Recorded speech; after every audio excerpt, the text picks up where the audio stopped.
పద్మాలు కాళ్ళగా విష్ణు ఉంటారని లోకంలో లేదు. కానీ అవి పాదపద్మములు ఎప్పుడవుతాయి అంటే మీ పాదపద్మములకు నమస్కరించుతున్నాను అనడానికి అర్హత ఎప్పుడు కలుగుతుంది అంటే మనం పంచేంద్రియాలు మనస్సుతో దాని యందు నిలబడి ఆ మకరందాన్ని పొందడం అలవాటైతేనే పాదపద్మములకు నమస్కారం అనాలి. లౌకికంగా నోటితో అనడం కాదు. అది నువ్వు షట్పది కాకుండా అనకూడదు. తుమ్మిరి కానివాడికి పద్మంలో ఉన్న తేనె రుచి ఎలా తెలుస్తుంది? ఇప్పుడు అవి పద్మములు, నేను షట్పది అయ్యాను అనుకోండి, పోనీ మీరు షట్పది అయ్యారు. అయితే ఇప్పుడు ఆ పాదములలో ఏం దొరకాలి? అరవిందంలో తేనె దొరకాలి. ఏమిటి ఆ తేనె? తామర పువ్వులో అయితే తేనె ఉంది. శ్రీపతి పాదారవిందములలో ఏముంది? దివ్య ధునీమకరందే. ఇది శంకర భగవత్పాదుల ప్రజ్ఞ. దివ్య ధుని. ధుని అంటే సంస్కృతంలో నది అని అర్థం.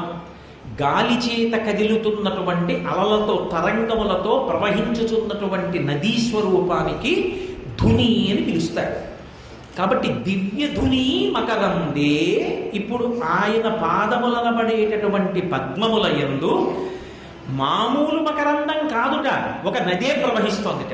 ఏమిటా నది అంటే దివ్య ధుని, దివ్యమైనటువంటి ప్రవాహం. అది ఎందుకని దివ్యమైన ప్రవాహం అంటే అది లౌకికంగా వచ్చినటువంటి నది కాదు, అది దివ్య ప్రవాహం. అన్ని నదులు భూలోకంలో చెప్తాం, ఒక్క మందాకిని ఆకాశగంగ పైలోకంలో ప్రవహిస్తూ ఉంటుంది.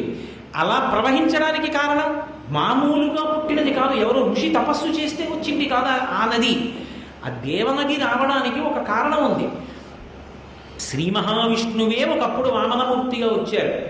అదితి కోరిక తీర్చడానికి బలిచక్రవర్తి దగ్గర రాజ్యం పుచ్చుకొని మళ్ళీ ఇంద్రుడికి రాజ్యం ఇచ్చేయడానికి వచ్చినప్పుడు బ్రహ్మచారి రూపంలో వచ్చారు. వచ్చి 3 అడుగుల నేల కావాలోయ్ అన్నాడు. ఆయన అన్నాడు, బ్రహ్మచారివి 3 అడుగుల నేల ఏమిటి, ఏం కావాలో చెప్పబోయ్, నేను మహాచక్రవర్తిని, పిల్లాడివి ఇంత తేజస్సుతో ఉన్నావు, 3 అడుగుల నేల ఏమిటి, పిల్లాడివి కొలుచుకుంటే ఏమొస్తుంది, నా స్థాయికి తగినట్టు వరలో మాడములో ఫలములో వన్యంబులో గోవులో కరులో కాంచనమో నికేతనములో భూములో గ్రామంబులో ఏం కావాలడు ఇచ్చేస్తాను. ఆయన అన్నాడు, నాకెందుకయ్యా అవన్నీ అక్కర్లేదు, ఒట్టివాడ నాకు 1-2 అడుగుల మెరయమ్ము సొమ్ము మెరయొల్లా కోర్కె తీర బ్రహ్మకు 1 ముట్టెదా ధన కుతుక సంద్ర ధనవేంద్ర ఇస్తానంటున్నావుగా సంతోషంగా.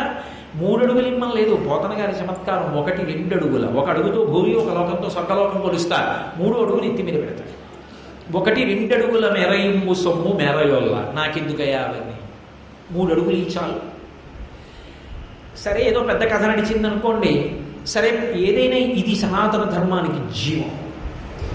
ఇచ్చేటటువంటి వాడు ఎవడు ఉంటాడో వాడు పుచ్చుకున్నవాడికి నమస్కారం చేస్తాడు, అంతేకాని పుచ్చుకున్నవాడు ఇచ్చిన వాడికి నమస్కారం చేయడు. అయ్యా నాకు ఇచ్చారండి చాలా సంతోషం అండి అని ఇచ్చిన ఆయనకి నమస్కారం చేయరు. ఎందుకనంటే ఇక్కడ నీ దగ్గర ఉంది, ఏమిటి ఉపయోగం? శరీరం వదిలిపెట్టాక ఏమవుతుంది? ఇక్కడ ఉన్నది ఇక్కడ నీ జీవుడు జీవుడు. కానీ ఇక్కడ నీకున్నదాన్ని పుణ్యంగా మార్చుకోవాలి అంటే విష్ణువే ఎదురుగుండా ప్రతిగ్రహీతగా రావాలి. ఆయనకు గొడుగిచ్చావు, వచ్చే జన్మలో నువ్వు ఎండ దెబ్బ తినకుండా కాపాడబడతావు. ఒక పుచ్చుకున్న వాడికి పంచల్సాపు ఇచ్చావు, వచ్చే జన్మలో నీకు బట్టకి లోటు లేకుండా ఉంటావు. ఆర్తితో ఉన్నవాడు ఉన్నాడు, వాడు విష్ణువు ఆ రూపంలో వచ్చాడు, పట్టెడు అన్నం పెట్టావు, వచ్చే జన్మలో నీకు అన్నానికి లోటు లేకుండా ఉంటుంది. అందుకే కదా ఏమీ పెట్టని చేతికి నేను ఎలా పెట్టను అడిగింది శంకరుడు ప్రార్థన చేస్తే కనకధారలో బ్రాహ్మణి విషయంలో లక్ష్మీదేవి.